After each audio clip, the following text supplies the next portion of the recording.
ഇന്ത്യയിൽ തുടക്കം കുറിച്ച ഇന്റർനാഷണൽ സന്നദ്ധ സംഘടനയായ യങ് മൈൻഡ്സ് ഇന്റർനാഷണൽ ഈ വർഷം നടപ്പാക്കുന്ന സേവന പദ്ധതികളുടെ ഭാഗമായി കിഴക്കമ്പലം ക്ലബ്ബ് വിവിധ കമ്പനികളുടെ CSR പദ്ധതിയുടെ സഹായത്താൽ ജീവധാര റീനൽ കെയർ ഫൗണ്ടേഷനുമായി സഹകരിച്ച് അർഹരായ വൃക്ക രോഗികൾക്ക് 5 ലക്ഷം രൂപയുടെ സൗജന്യ ഡയാലിസിസ് നൽകുന്നു. കിഴക്കമ്പലം റോയൽ ക്ലബ്ബിൽ നടന്ന ചടങ്ങിൽ പദ്ധതിയുടെ ഉദ്ഘാടനം international president Bangalore Hindustan group chairman doctor KC Samuel നിർവഹിച്ചു.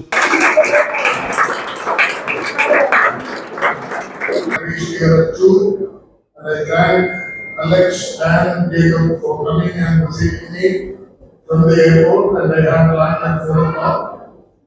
And it is a real occasion because I just didn't want to miss this particular occasion because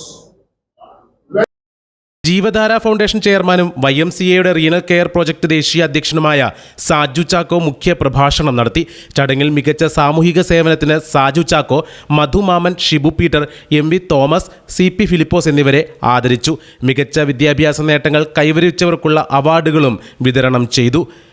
club president Alex VT തോമസിന്റെ അധ്യക്ഷതയിൽ ചേർന്ന യോഗത്തിൽ അന്താരാഷ്ട്ര പ്രസിഡിയം അംഗം Santhosh George, area treasurer CA Pratheesh Paul, regional chairman Jose Alphonse, district governor Minu Anna Mathew, project ഇന്ത്യയുടെ CEO Madhu Mammen, regional secretary Cherian Puthikkode, Jacob John, Nitha Eldho, Mithun Paul, Aji M Kuriakose, Ramya Alex, Minu Mithun തുടങ്ങിയവർ സംസാരിച്ചു. ജില്ലയിലെ വിവിധ ആശുപത്രികളിൽ സൗജന്യമായ ഡയാലിസിസ് ആവശ്യമായ അർഹതയുള്ള രോഗികൾ ക്ലബ്ബ് പ്രസിഡന്റ് അലക്സ് VTയുമായി ബന്ധപ്പെടണമെന്ന് ഭാരവാഹികൾ അറിയിച്ചു.